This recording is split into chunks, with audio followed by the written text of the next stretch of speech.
Video ini membahas tentang komunikasi interpersonal. Kami dari kelompok 4, Psikologi B 2019, Fakultas Kedokteran Universitas Sriwijaya yang beranggotakan saya Leni Agustin, Saya Amelia Cesariska Etrisa, Saya Widya Hazimah Rosyada, Saya Norah Demi Putri Dinanti. Saya Nur Fadila. Saya Ahmad Sulistiono. Pertama, kami akan membahas 4 kategori jarak menurut Edward Hall. A. Jarak intim atau intimate distance. Suatu jarak termasuk dalam cakupan jarak intim adalah dengan radius 0 hingga 18 inci atau kurang lebih 45 cm. Perilaku yang tercakup dalam jarak intim dapat berupa melakukan sentuhan, berbisik hingga mampu meneliti karakteristik wajah seseorang, dan dapat pula berupa berpegangan tangan, berpelukan, dan juga berdiri sebelahan atau side by side. Hall menemukan fakta menarik bahwa seseorang yang berada dalam lingkungan intim, namun mereka tidak bersama dengan rekan intimnya seperti dengan pacar atau teman mereka seringkali berupaya menciptakan pengalaman tidak intim. Contohnya adalah pengamatan yang dilakukan oleh Hall terhadap pengguna lift. Pengguna lift berdiri berdekatan dalam jarak yang intim, namun mereka bukan bersama dengan rekan intim mereka, bukan bersama pacar atau teman dekatnya, sehingga mereka menunjukkan bahwa mereka itu justru berupaya menciptakan pengalaman yang tidak intim. Mereka akan cenderung mengalihkan pandangan ke berbagai objek non-manusia yang ada di dalam lift, seperti ke langit-langit lift, ke pintu, tas kerja, tombol-tombol yang ada di dalam lift, dan bahkan mengalihkan fokus mereka ke ponsel. Posisi tangan mereka biasanya akan lurus di samping badan atau memegangi benda-benda yang mereka bawa. Jadi, Hall menemukan situasi tersebut sangat menarik karena ternyata orang-orang menggunakan cukup banyak energi untuk mengeluarkan diri mereka sendiri dari jarak intim. B. Jarak personal. Jarak yang termasuk dalam cakupan jarak personal adalah antara 18 inci hingga 4 kaki, atau sekitar kurang lebih 122 cm. Perilaku yang tercakup dalam zona atau jarak personal dapat dimulai dari menyentuh tangan hingga berbicara dalam jarak yang cukup dekat. Hubungan antar individu yang bersikap akrab dan hangat sebagian besar terjadi dalam jarak personal ini. Biasanya juga, hubungan antara sesama teman atau keluarga terjadi di dalam jarak personal. Biasanya, untuk jarak yang 4 kaki, terjadi untuk hubungan akrab yang tidak terlalu akrab. Hall mengemukakan bahwa dalam jarak personal, volume suara yang digunakan biasanya sedang, tidak keras tetapi tidak juga pelan. Menurut Bergen, pada jarak ini, orang masih dapat merasakan panas tubuh dan bau lawan bicaranya. Jarak sosial. Jarak sosial berada pada radius 4 hingga 12 kaki yang biasa digunakan masyarakat dalam hubungan antara teman kerja di lingkungan pekerjaan mereka. Hall menyatakan bahwa jarak sosial dekat yang mendekati 4 kaki biasa digunakan pada situasi yang kurang formal atau casual. Berbeda dengan jarak sosial jauh yang mendekati 12 kaki dinilai lebih formal daripada jarak sosial dekat. Walau 4 kaki tampak jauh, percakapan pada jarak ini masih mampu menunjukkan tekstur kulit atau rambut lawan bicara. Jarak sosial dekat dapat ditemukan pada para tamu undangan di acara resepsi pernikahan. Pada jarak sosial jauh, biasanya membuat seseorang berbicara dengan lebih keras daripada jarak dekat.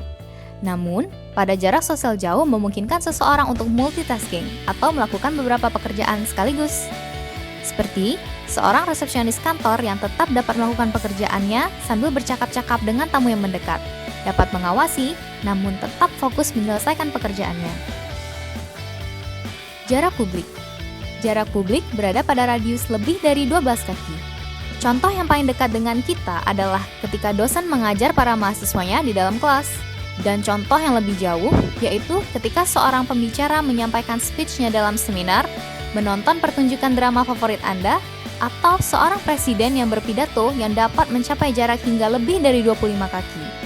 Dalam hal ini tentunya, seorang individu harus melebih-lebihkan perilakunya seperti mengucapkan kata-kata dengan keras dan gerakan postur yang dapat dilihat dari jarak yang jauh. Ketika orang terlibat dalam percakapan, terdapat 8 faktor yang terlibat dalam hal bagaimana individu menggunakan ruang, yaitu sebagai berikut.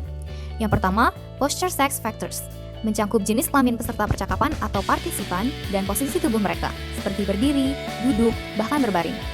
Yang kedua, sociovagal-sociopetal axis. Kata sociovagal berarti memperlemah interaksi, sedangkan sociopetal berarti memperkuat interaksi, dan axis adalah sudut bahu relatif terhadap lawan bicara. Mereka yang terlibat dalam percakapan bisa saling berhadap-hadapan, saling membelakangi, atau berada pada posisi lainnya. Beberapa posisi tertentu, seperti berhadapan atau face-to-face, akan mendorong interaksi, sedangkan posisi lainnya, seperti saling membelakangi, akan memperlemah interaksi. Yang ketiga, faktor kinestetik. Ini adalah kedekatan para individu dalam hal sentuhan. Para individu berada dalam jarak atau jangkauan yang dapat menimbulkan kontak fisik atau dalam jarak dekat. Yang keempat, perilaku menyentuh. para individu melakukan belayan dan genggaman, membuat tekanan, sentuhan, dan sebagainya. Yang kelima, tanda visual, misalnya kontak mata. Yang keenam, tanda panas, yaitu penerimaan panas tubuh dari lawan atau sebaliknya. Yang ketujuh, tanda bau, yakni jenis dan derajat bau yang diterima dari lawan bicara. Yang kedelapan, kekerasan suara. Kekerasan suara dapat mempengaruhi ruang atau jarak antara individu. Nah, di slide ini kita akan membahas tentang teritorialitas. Jadi apa sih teritorialitas itu? Nah, teritorialitas itu konsep yang membahas tentang kepemilikan seseorang terhadap wilayah atau objek. Seringkali, orang memberikan klaim atas wilayah atau ruang yang ingin dilindungi atau dipertahankannya. Misalnya nih, orang membuat pagar di depan rumahnya, meletakkan papan nama, atau menandai ruang sebagai wilayahnya.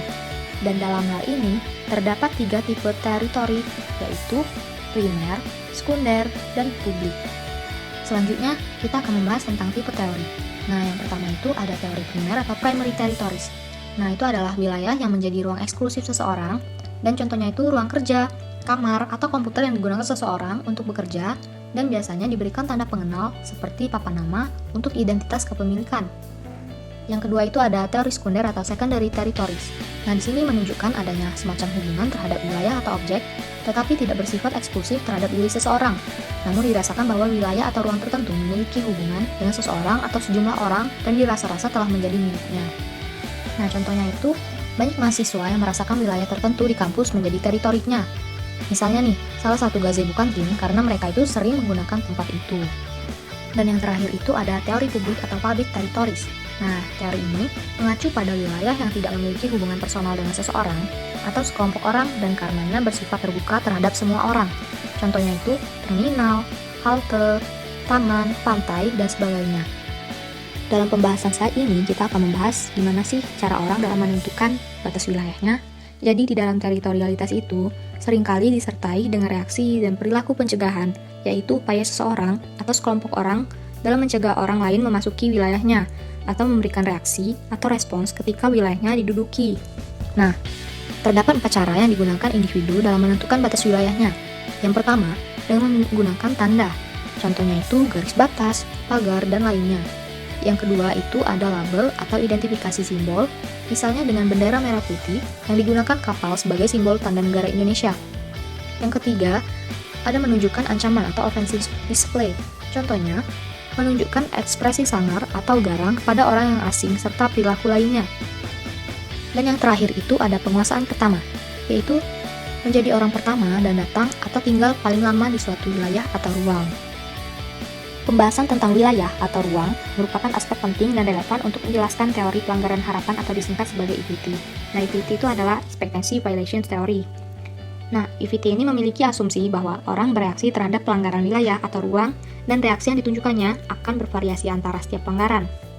Nah, teori ini menyatakan bahwa jika aturan atau norma-norma komunikasi dilanggar, maka pelanggaran tersebut mungkin akan diterima atau ditolak tergantung pada persepsi orang yang menerima pelanggaran tersebut. Dan fokus perhatian EVT ini adalah bagaimana sih pesan ditunjukkan kepada orang lain dan berbagai perilaku selama komunikasi itu berlangsung. Nah, yang selanjutnya, ada 3 asumsi atau dasar pemikiran yang melandasi teori EVT. Yang pertama, harapan terhadap orang lain akan mengarahkan interaksi antar individu. Nah, sebelumnya, kita harus mengetahui apa itu definisi harapan.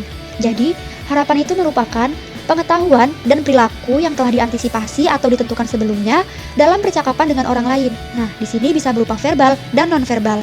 Kemudian, Burgon menyatakan bahwa orang itu tidak memandang perilaku orang lain secara acak atau asal-asalan, tetapi telah memiliki sejumlah harapan mengenai bagaimana seharusnya orang lain itu berpikir dan berperilaku.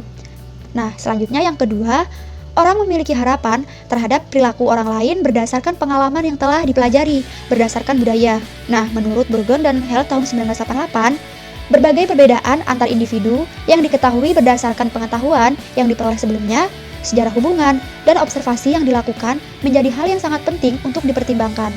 Nah, yang ketiga, orang memiliki perkiraan terhadap perilaku nonverbal orang lain. Nah, di sini nonverbal itu bisa berupa sentuhan dan posisi badan. Kemudian, menurut Jude Burgon dan Joseph Walter tahun 1990, daya tarik atau penampilan seseorang itu sangat menentukan harapan yang terbentuk terhadapnya. Nah, tim Levin dan rekan pada tahun 2000 menyatakan bahwa harapan itu terbentuk sebagai hasil dari akumulasi norma-norma sosial, pandangan umum atau stereotip, gosip, dan sifat komunikator. Nah, di sini ada faktor-faktor yang mempengaruhi harapan individu. Yang pertama, ada faktor individu komunikator. Ini berupa jenis kelamin, kepribadian, umur, penampilan, dan reputasi. Nah, yang kedua, ada faktor hubungan, di mana di sini ada sejarah hubungan, perbedaan, status, tingkat daya tarik, dan kesukaan. Nah, yang ketiga, ada faktor konteks, di sini ada formal atau informal, fungsi sosial atau tugas, hambatan lingkungan, dan norma budaya. Nah, dalam wawancara kerja, misalnya, apa yang diharapkan pewawancara terhadap calon karyawan yang diwawancarainya adalah rasa percaya diri yang ditunjukkan melalui jabat tangan yang erat, tanya jawab yang mengalir dan seimbang, dan menjadi pendengar yang aktif selama proses wawancara. Dan juga, jarak juga menjadi bagian dari harapan. Kebanyakan orang tidak ingin berdiri terlalu dekat atau terlalu jauh dengan lawan bicara yang tidak dikenalnya. Nah, orang memasuki proses interaksi dengan sejumlah harapan tentang bagaimana pesan harus disampaikan dan perilaku dalam menyampaikan pesan. Selanjutnya, menurut Jude Burgon dan Gerald Health terdapat dua kategori harapan, yaitu pre-interaksi dan interaksi. Nah, yang pertama ada harapan pre-interaksi atau pre-interactional expectations. Ini adalah jenis pengetahuan dan keterampilan dalam berinteraksi yang dimiliki komunikator sebelum memulai percakapan. Nah, di sini pada umumnya orang itu tidak mengharapkan lawan bicaranya menunjukkan perilaku berlebihan ketika mereka terlibat dalam dialog, misalnya terlalu argumentatif atau terlalu pasif. Nah, yang kedua, harapan interaksi, interactional expectation adalah kemampuan individu untuk melakukan interaksi. Nah, pada umumnya, orang mengharapkan lawan bicaranya mampu menjaga jarak dan melakukan kontak mata yang wajar ketika terlibat dialog dengan orang lain. Namun, tentu saja, perilaku tersebut dan juga berbagai perilaku lain dalam suatu percakapan akan ditentukan oleh budaya yang melingkupinya dan juga oleh berbagai pola budaya yang tertanam dalam diri seseorang. Derajat kemanfaatan. Seberapa besar manfaat yang diperoleh dari suatu interaksi? Kapan sih sebuah percakapan itu dinilai bermanfaat? Suatu percakapan dinilai bermanfaat dalam derajat tertentu jika dapat memberikan hasil yang positif. Sebaliknya, jika suatu percakapan ternyata menimbulkan banyak beban daripada manfaat, maka percakapan tersebut menunjukkan derajat negatif. Untuk mengetahui lebih lanjut mengenai derajat kemanfaatan, mari kita lihat penjelasan skema 9.2 model pelanggaran harapan nonverbal. Pada gambar skema 9.2, menunjukkan sebuah proses pelanggaran dan evaluasi yang menunjukkan bahwa harapan timbul dari persepsi seseorang di mana terhadap sifat komunikator seperti karakteristik komunikator, karakteristik hubungan, dan konteks di mana perilaku terjadi. Pelanggaran terhadap harapan akan memperkuat penilaian yang dibuat dalam proses ini. Dalam hal derajat manfaat yang diperoleh besar, maka pelanggaran menimbulkan gairah, yang pada gilirannya memperkuat evaluasi komunikasi dengan orang lain dan memberikan makna terhadap pesan. Jika perilaku orang lain memiliki makna positif, maka hasilnya juga akan positif. Skema 9.2 juga menunjukkan kemungkinan lain, di mana suatu perilaku dapat memiliki lebih dari satu makna atau ambigu, sehingga orang tidak terlalu yakin untuk memberikan tanggapan. Teori ini memperkirakan bahwa perilaku ambigu akan dinilai positif jika orang lain dianggap memiliki derajat kemanfaatan.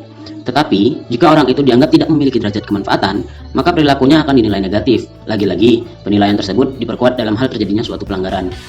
Menurut Burgon, orang memiliki potensi untuk memberikan penghargaan atau kemanfaatan, atau sebaliknya, memberikan hukuman ketika mereka terlibat dalam percakapan. Dalam percakapan, komunikator dapat saling memberikan kemanfaatan, antara lain berupa senyuman, anggukan kepala, daya tarik fisik, kesamaan sikap, status sosial, kredibilitas, kompetensi, hingga keuntungan ekonomi. Nah, Burgon ini menyebutkan dengan istilah derajat kemanfaatan komunikator atau komunikator reward valence. Dengan kata lain, derajat kemanfaatan komunikator adalah karakteristik positif dan negatif yang dimiliki seseorang dan potensinya untuk memberikan penghargaan atau hukuman.